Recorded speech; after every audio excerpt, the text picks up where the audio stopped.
Hello, this is the Watchdog and welcome back to Fun with Watches. If watches weren't fun, you'd only need one. Today we have a double unboxing video for you. We have two watches from AliExpress and this should be a lot of fun. Let's start with the wrist check. I'm wearing this X-Style titanium 39mm, which looks a lot like a Pelagos 39mm, but they don't make those in blue yet.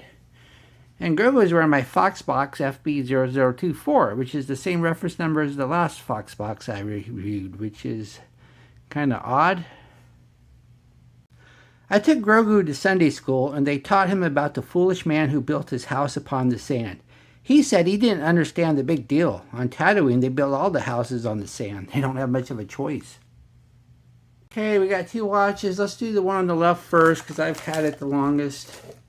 And then I can finally tell AliExpress that I received it because they always want to know. And we'll get this open, and we have another Foxbox. Grogu's wearing a Foxbox right now. And here's the instructions, the unsigned warranty card, and the hang tag. And here's the watch. And this is another Foxbox homage to the Silicone Tuna. And you're saying, well, why did I get another one? Well, last time I got one on the rubber strap. And because I got the golden tuna, and those look so much better with the black strap, I think. But I decided as a watch reviewer, though, I kind of did a disservice because the thing about these really ultra affordable watches is sometimes if you get them on the metal bracelet, the bracelets really suck. So often I'll make an exception to my rule. You should always get the watch on the bracelet. Unless it's really cheap. So I figured I better get one on the bracelet so I can review the bracelet. And as a watch reviewer, I think I would be doing my viewers a service by doing that. So I got one on the bracelet. And so I went and got a different colorway too, so it would be a different watch. And I must say, this bracelet so far, I'm kind of pleased with it. It's I was expecting for this price to get a really junky bracelet, but it seems to be fairly substantial. So I don't know if it's solid yet or not. I haven't really checked it out, but it's got some heft to it. It doesn't feel cheap. So yeah, I mean, obviously it's going to have push pins and not screw pins because of the price, but I always prefer push pins anyway. And yeah, it has a press clasp. You're not going to get a milled clasp for this price, but at this price, do you really care? But yeah, I'm kind of pleased with the bracelet so far. So now the thing, this is a tuna though, so the bracelet isn't fitted because the tuna doesn't take a fitted bracelet, so it's straight. So that's one advantage of a tuna, is you can put any old bracelet on it if it has straight end links.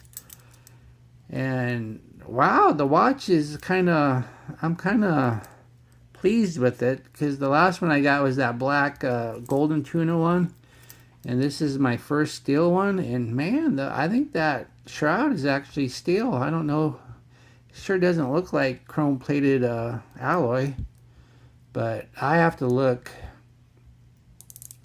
All right, I'm going to spin the bezel, and sure enough, the bezel's mushy, and that's to be expected. I mean, it is a very affordable watch, so you're not going to get great bezel action.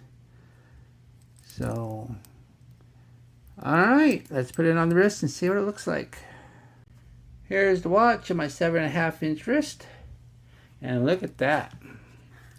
I can get 4 fingers underneath, so I'll be removing lots of links. So you can wear this if you have a huge wrist. Yeah, I'm impressed with this bracelet considering the price of this watch. Alright, let's move on to the next watch. Okay, let's get this one open.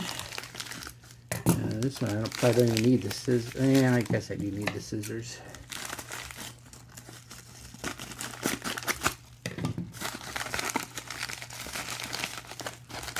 Let's get this box open.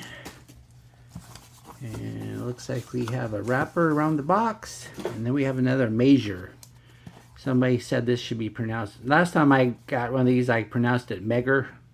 And one of my viewers said it should be pronounced Megir. And yeah, I like that better. So I agree with him. Megir it is. Even if he's wrong, Megir it is. Megir just sounds stupid. Alright, we have the instructions. We got anything else? Nope. We just got the watch on the pillow with a hang tag. Let's get the hang tag off. And it looks like the hang tag, I got to either cut it or take off the buckle. And I'm going to go ahead and cut it. I usually like to try to keep them intact, but this is not a string. It's just a piece of paper, so I don't care. And let's get the plastic off. This, of course, is an homage to a Richard Mille, whatever watch. I recently did a pin time, and I really didn't like the watch, and so I kind of wanted to give a cheap Richard Mille homage another chance. So I saw this Megir and figured I'd give it a try. And I already like it more than the pin time. The strap, though, man, you can tell this is cheap silicone. This is a really cheap feeling strap. I mean, it doesn't look bad, but man, you can really tell it's cheap silicone. But the buckle's sturdy, and it's signed. And so, yeah, I still like it more than the pin time. I just really didn't like that rubber coating on the pin time. As you can see, this is a Quartz watch. And it looks like it's hitting the marks, and even if it misses, the second hand's so far away from the marks you would never notice it or care. And so this is a chronograph. Let's press the button, and yeah, it looks like the chronograph is ticking away, and we have a sub-second. So yeah, now it looks like the minute counter, though, is going to be a little hard to read, because it doesn't look like they bothered to put the minute counter in the dial. Oh well, we buy these for looks. We don't buy them for functionality. So let's go ahead and put it on the wrist and see what it looks like. Here's the watch on my 7.5-inch wrist. Well, it looks nice. Of course, it's big and chunky, but any Richard Mille homage is going to be big and chunky. That's just their niche. And once again, the strap feels really cheap, but it doesn't look cheap. So, alright. Well, thank you for watching my unboxing video, and I will be back with full reviews eventually of these watches. I'm probably going to review that Foxbox that Grogu is wearing right now next. Be sure and like and subscribe to my channel. Bye.